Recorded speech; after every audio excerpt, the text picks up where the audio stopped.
Bada bing, bada boom. You know what it is. Geeks are back in the mix. Let's get after it. We are at the Apex. It is a fight night. We've got Derek Lewis in the main event against Sergey Spivac.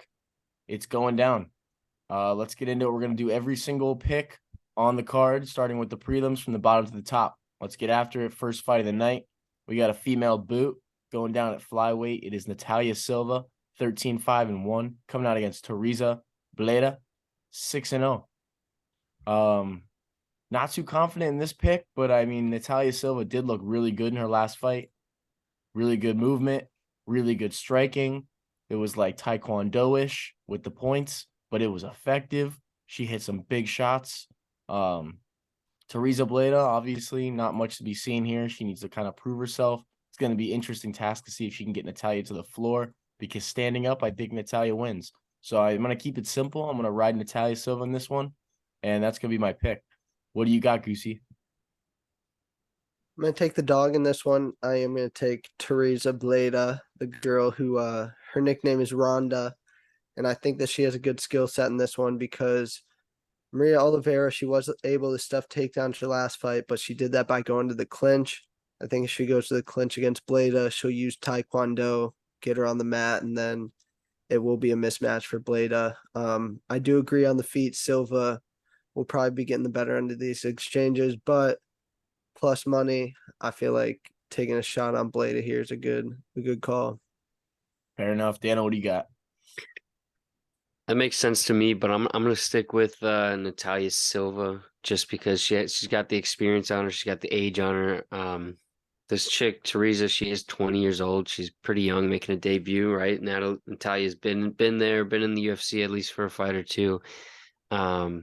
I see this totally going to decision, so all we need to win is 2 rounds for Natalia, which she did dog it out in her last fight. I could see her doing it again.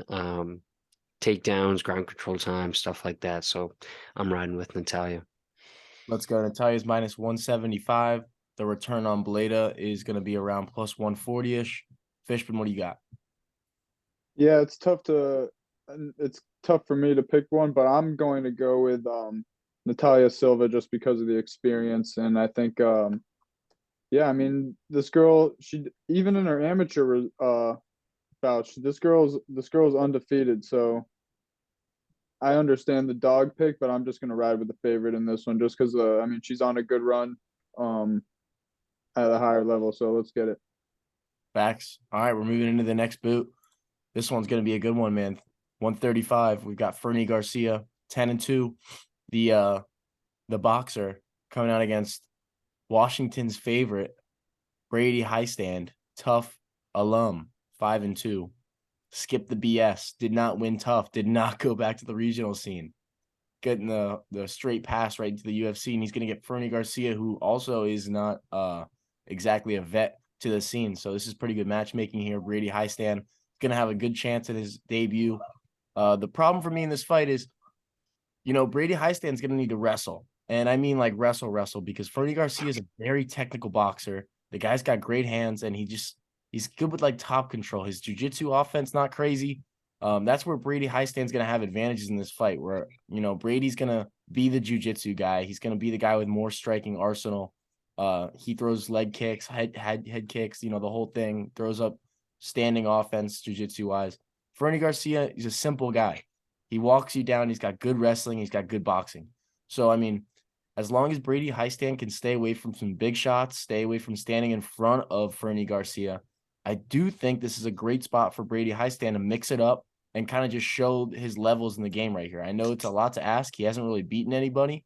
Fernie Garcia is proven dog, but Brady Highstand's just going to be, he's going to have more tools in the bag in this matchup. So I'm going to ride with Brady Highstand on this one. Not a super confident pick, but I do think he's got enough in the tank to get it done. Oh my, he's a favorite. He's minus 165. Fernie Garcia plus 135. So the odds kind of show it. I did not realize that. I thought for sure he'd be an underdog, but that's where I'm picking. So that's what I got. Dana, what do you got? I like Highstand in this one too, just for the takedowns. He's got around 6 takedowns per fight. He's not the best on the feet, but I don't think Fernie Garcia is going to be, that much of a challenge on the feet to where Brady can just get right back on the ground with him. This is going to be like bantamweight division's pretty loaded, so this is kind of like a bottom tier fight. I feel like these guys potentially could be fighting for a spot on the roster, and I trust a wrestler in this type of fight. So I'm gonna ride with Brady, clean some stuff up. He is the younger guy. Fernie is 30 years old already. Um, Good spot for him, but I feel like Brady, he's just gonna be like he's at the age where he's gonna be improving more fight to fight. So I like him in this one. I also feel like a lot of people's word are kind of like dependent on Brady right now because he doesn't exactly have like the credentials to be in the UFC, but he's got guys like Chiesa, what's her face, the champion. Pena. Yeah, Jessica Penne or not Penne. What's her name? Pena. Pena. You know, all these people backing him, and here he is. So he's got to make something happen here. Fishman, what do you got? Now I'm riding with Brady as well. I just think his grappling is going to come into play. His cardio is going to come into play, and he's just a dog. I mean, he's a fireman. I think that's his job, and yeah, I mean, I'm gonna trust the fireman, go out there, get a couple takedowns, and yeah, maybe display some striking. But yeah, this dude's a dog, so give me Brady. Goosey. Sweep. I'm taking the grappling. Just because Fernie Garcia did show that was a hole in his game the last time out against Journey Newsome. I feel like Brady high stance grappling is going to be even a little bit better than Journey Newsome's. So I'm going to take him here. High stand is a good gas tank. If it gets stuck on the feet, I could see Fernie cleaning him up, but besides that, I see Brady high stand getting it done. So let's get the sweep here. Let's go. We're moving right into the next boot. We've got a female boot going down at strawweight. It's gonna be the I believe they call her like the female Anderson Silva, the female spider, Maria Oliveira, 13-5. She's coming out against the Joe Rogan superstar, Vanessa Demopoulos, 8-4. Vanessa is a dog. All right. This chick comes to fight. This chick will throw chicks on their heads. I mean, she's got firepower, and one thing about her is you can definitely bank on her coming out to bang. Maria Oliveira, her style is lit, man. She's very technical. She can strike off her back foot. She likes to counter strike. She's got crazy kicks. She's very long. I think Vanessa Demopoulos is just going to be able to make this a dirty, nasty clench war wrestle fest, and the odds on this are pinned pretty close. They're about even. I'm going to take Demopoulos to kind of just put her hands on her in this matchup. Maria Oliveira is not the strongest chick. You know, she's very technical. She can fight a clean fight, but when things start to get messy, when the clinch starts getting involved, you know, she can tire out. And I can see Vanessa Demopoulos really getting her down to the ground and, you know, maybe even sinking in a choke. So I like Vanessa Demopoulos. I think a finish is live. If I had to put money on it, I think I'd go Demopoulos sub around 2 for some extra change. So that's where I'm at. What do you got, Fishman? Yeah, I think I'm gonna ride with Maria Oliveira on this one. I just think the people she's fighting have been a little better. I like her striking better, but just give me Oliveira in this one. I'm not. Vanessa is a dog though. She is a dog. She will come out to bang, but I'm gonna trust Maria just for the stand up. Keep her range. Dana, what do you got? I like Maria too, and I kind of just like her looking at the tail of the tape. I'm seeing a younger girl, I'm seeing a taller girl by 4 inches, and I see a girl with 10 inches of reach. So I feel like if Demopoulos can get her to the ground, it could be an issue, but she's got less than one takedown a fight, Demopoulos, and she's got 7% takedown accuracy. That could be a result of chain wrestling, just over and over and over takedown attempts. Finally, she gets one and does work on the ground. But if she can't get this to the ground, I feel like it's just going to be a, chasing her around the octagon, in and out from Maria Oliveira on her back foot, creating space, front kicks. And I think she could just point her way to a decision. So I'm going to ride with Oliveira. Facts. Goosey, what do you got?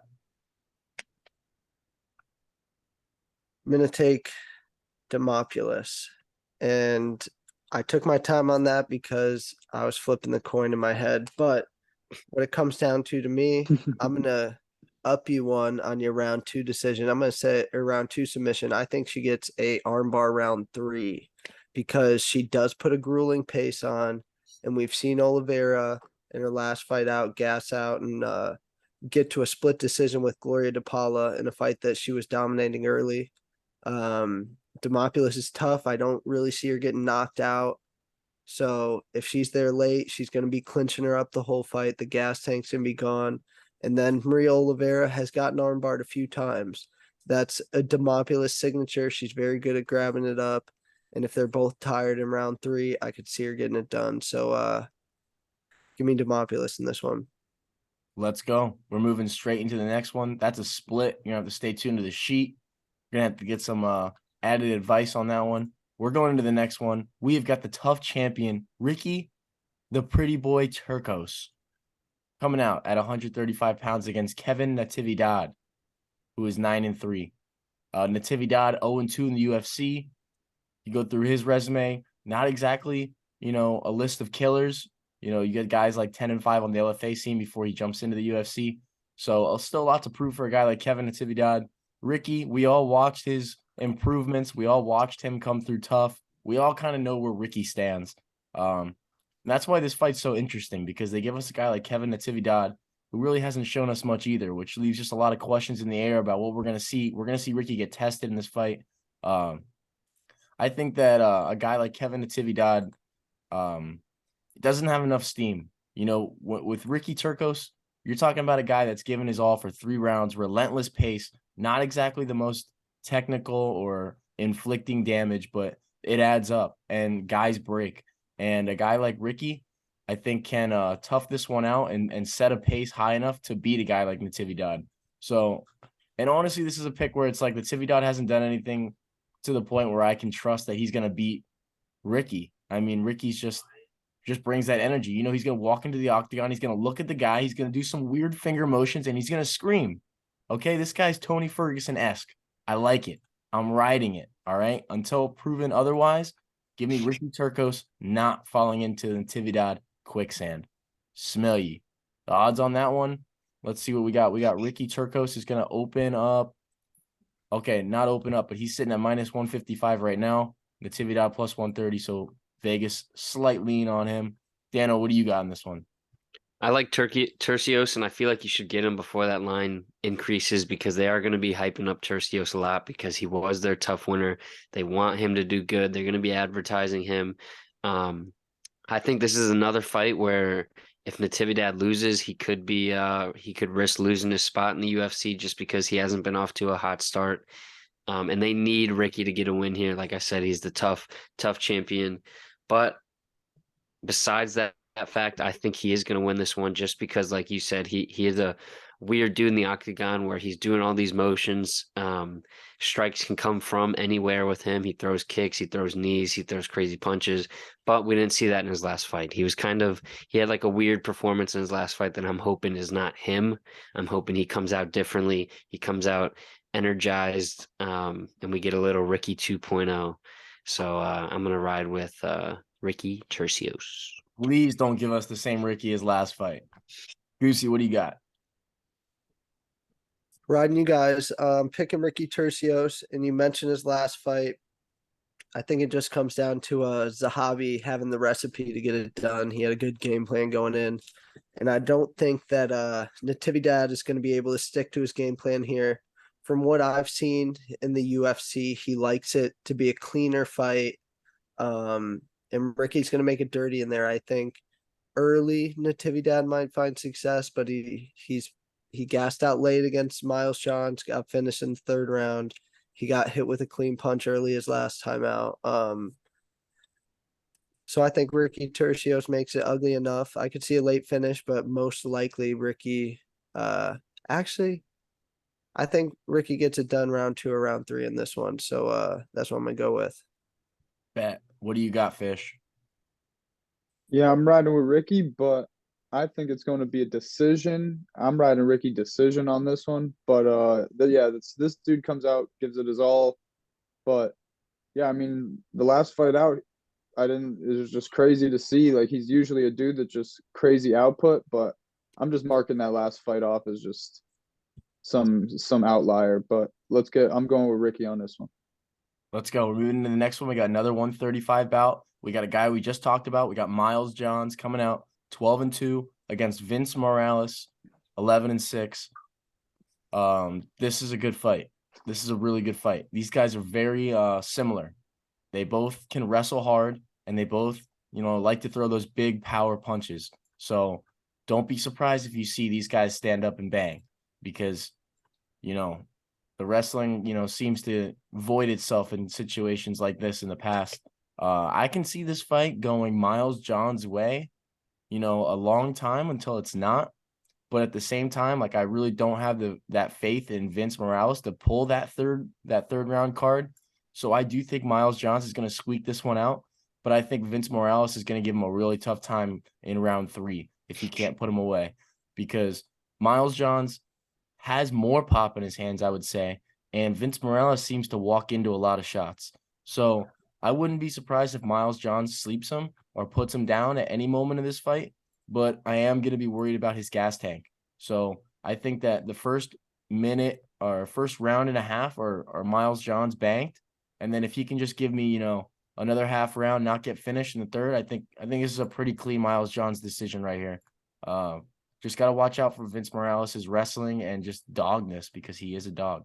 So that's where I'm going to stick with the Johns decision in this one, maybe a knockout dabble.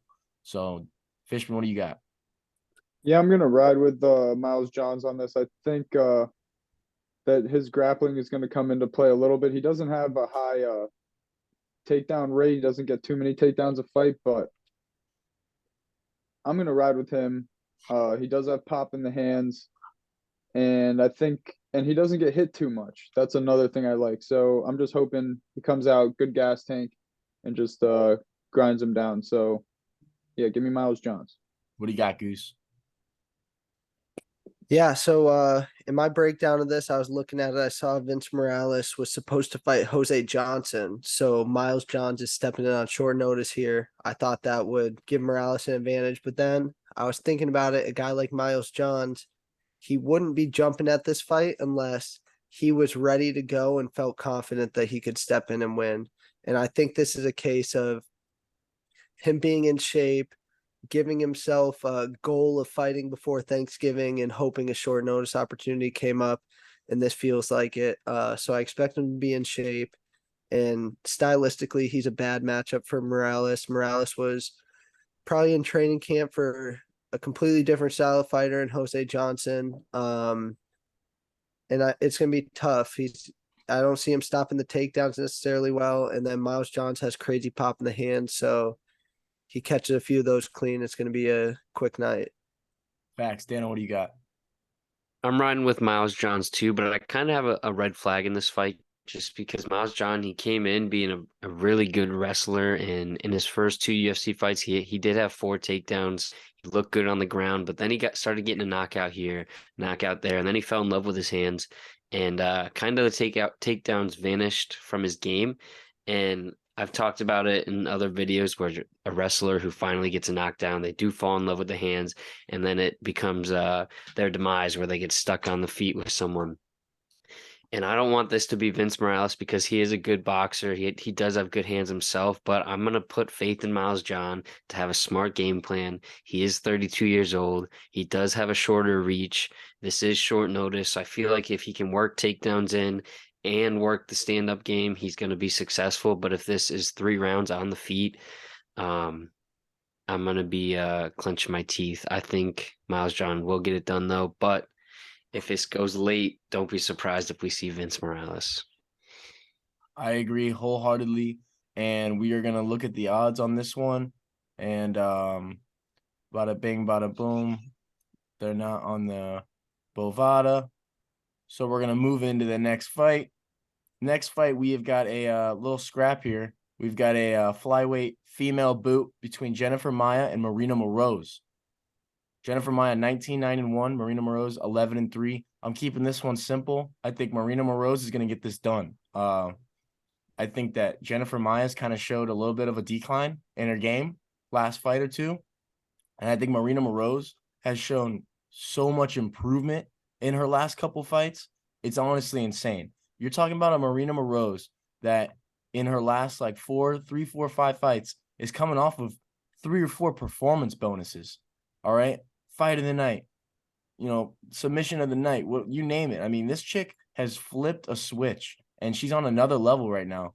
She's hungry. She was looking for any kind of ranked fight she could get, towards the top. She's hungry. She's ready. She's here. I think that she's bigger than Jennifer Maia. I think that she's going to have her way. I think her stand-up comes a long way, and she might have the advantage on the feet. And I think that as soon as Jennifer Maia shoots that takedown in desperado mode, because that's all she's got, I think Marina Moroz is going to have the submission offense to put her away. So I'm taking Marina Moroz inside the distance in this fight, and I'm pretty confident about it. So that's where I'm riding. That's where I'm at. Where you got, Goose? I like Marina as well. Good boxing, good wrestling, and I think that's what it's going to take here to get it done over Maia. Maia does well when she's able to control the pace. Marina Moroz likes to walk forward. One of them's going to have to get their way, and I think it's going to be Moroz because of the threat of a takedown. As long as she's on top, it's going to be hard for Maia to get a sub off. We've seen Maia struggle against other ladies with good grappling, and I think that trend stays. I know Marina's been grinding hard, and I expect her to be even better than her last fight. So, Moroz. Marina Moroz, a Olympic boxing coach for Team Ukraine. Dano, what do you got? I'm gonna ride with Marina Moroz too, and I feel like you were saying, CEO, she's just got a lot of momentum right now. The ball's rolling. And then with Jennifer Maia, I feel like, she's getting up there in age. She might have lost a step. She's lost her last 2 to decision. And just when you're on the decline and someone else is just, all balls are rolling, it's going to be a tough one. So I'm just going to put my faith in Marina Moroz. Facts. Fishman, what do you got? Give me Marina, the Iron Lady. Yeah, I mean, she's on a nice little roll, so give me that. She's minus 175. Maya returns at plus 146. We're moving into the featured bout of the prelims. We have got my boy, Zhalgas Zhumagulov, the wizard, 14-7. This is a flyweight scrap, by the way. And he's coming out against Charles Johnson, 11-3. Made his UFC debut in London against Makayev. We all know how that went. He kind of just got grapple swamped. Thing about it, Charles is good. All right, this guy's good. This guy's submission game is good, and it's very clear in that Makayev fight. All right, like Makayev puts away a lot of dudes early. He puts away a lot of guys with the subs. We've seen it. He couldn't do it with Charles Johnson. He was holding his own. He's actually landing a lot of strikes. So this is what concerns me. This is a super biased pick.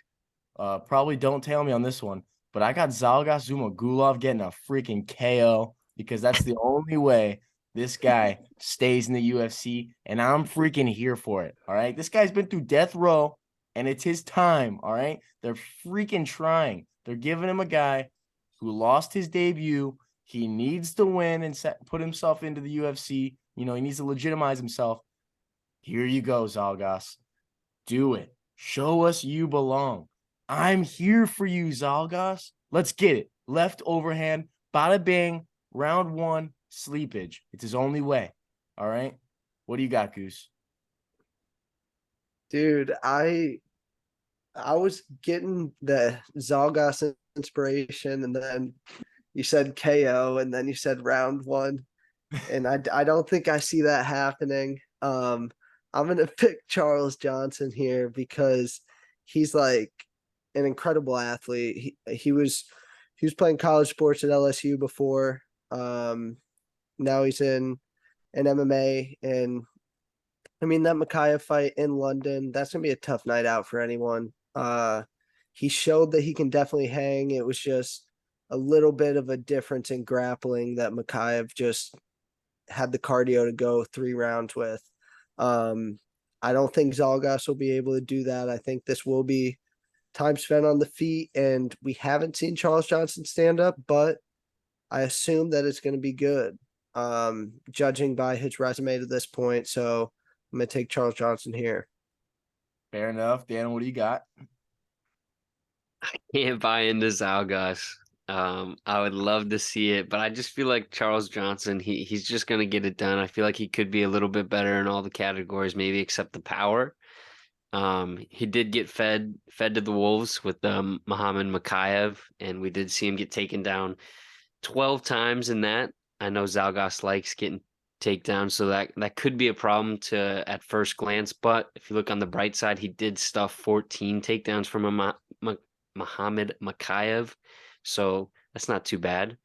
I feel like Zalgas he throws a lot of looping strikes to get the takedown. So if Charles Johnson can just move, stick and jab, move, and maybe even get a takedown himself, which to me is probably unlikely.